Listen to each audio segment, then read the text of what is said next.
Hi friends, welcome back to Possiblecooking. So இன்னைக்கு நம்ம சேனல்ல பார்க்க போறது ஒரு refreshing drink தான். நம்ம யூசுவலா ஹோட்டல்லாம் போனோம்னா மொஜிட்டோ, ப்ளூ மொஜிட்டோ அந்த மாதிரி வாங்கி குடிப்போம். முக்கியமா பார்பிக்யூ கேக்ஸ் எல்லாம் மொஜிட்டோ சாப்பிடுவோம். இனிமே நம்ம அதை வீட்லயே செஞ்சு குடிக்கலாம். சோ வாங்க எப்படி பண்றதுன்னு பார்க்கலாம்.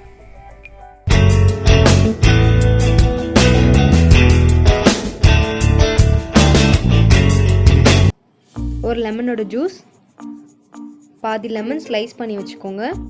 பவுடர் சுகர் நல்லா பவுடர் பண்ணி வச்சுருக்கேன். Mint leaves, salt.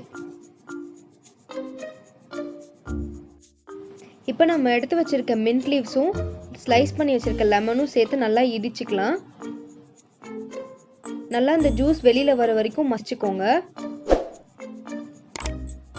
இப்போ நான் எடுத்திருக்க லெமன் அண்ட் மின்ட் லீவ்ஸ் வந்து 2 பேருக்கு ஏற்ற மாதிரி. நீங்கள் நிறைய ஆட் பண்ணிங்கன்னா ஒரு மாதிரி ரொம்ப ஸ்ட்ராங்கான ஃப்ளேவர் இருக்கும்.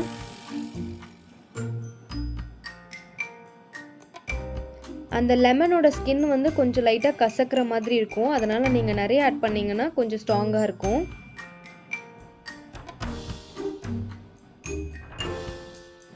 இப்போது பவுட்ரு பண்ணி வச்சுருக்க சுகர் 1/2 டீஸ்பூன் ஆட் பண்ணிக்கிறேன். சுகர் நீங்கள் நிறைய ஆட் பண்ணிங்கன்னா அந்த சுகர் அந்த ஒரு இனிப்பு ஃப்ளேவர் தான் இருக்கும். அது உங்களுக்கு பிடிச்சதுன்னா நீங்கள் அதை நிறைய சுகர் ஆட் பண்ணிக்கோங்க. 1/2 டீஸ்பூன் சால்ட் ஆட் பண்ணிக்கிறேன். உங்களுக்கு சால்ட்டு ஃப்ளேவர் ரொம்ப பிடிக்கும்னா நீங்கள் சால்ட் எக்ஸ்ட்ரா ஆட் பண்ணிக்கலாம். ஒரு லெமன் ஜூஸ் ஆட் பண்ணிக்கலாம்.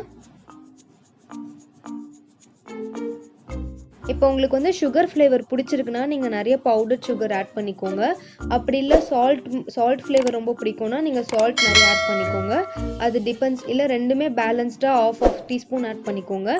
இதில் வந்து நம்ம சோடா இல்லைனா 7up இல்லைனா ஸ்ப்ரைட் ஆட் பண்ணலாம். இப்போ சோடா ஆட் பண்ணிங்கன்னா சால்ட்டுக்கு சோடா வந்து நல்லாயிருக்கும், நல்ல காம்பினேஷனாக இருக்கும். ஸோ ஆனால் 7up நீங்கள் ஆட் பண்ணிங்கன்னா கொஞ்சம் ஸ்வீட் ஃப்ளேவர் இருக்கும். இப்போ நான் சோடா ஆட் பண்ணி தான் காமிக்க போகிறேன். நான் 7up ஆட் பண்ணியும் சாப்பிட்ருக்கேன். அது கொஞ்சம் ரொம்ப ஸ்வீட்டான ஃப்ளேவர் இருக்கும். உங்களுக்கு ஸ்வீட் ஃப்ளேவர் பிடிக்கும்னா நீங்கள் அதை ஆட் பண்ணிக்கலாம்.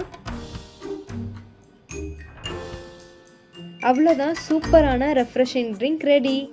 நம்ம இனிமேல் கடைக்கு போய் இதை ஆர்டர் பண்ணி சாப்பிட வேணாம், வீட்லேயே ஈஸியாக செஞ்சு சாப்பிடலாம். நீங்களும் வீட்டில் இதை ட்ரை பண்ணி பாருங்கள்.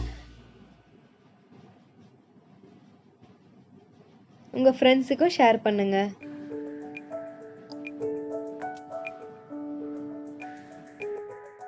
உங்களுக்கு பிடிச்சிருந்தா லைக் பண்ணுங்க, ஷேர் பண்ணுங்க and subscribe பண்ணுங்க.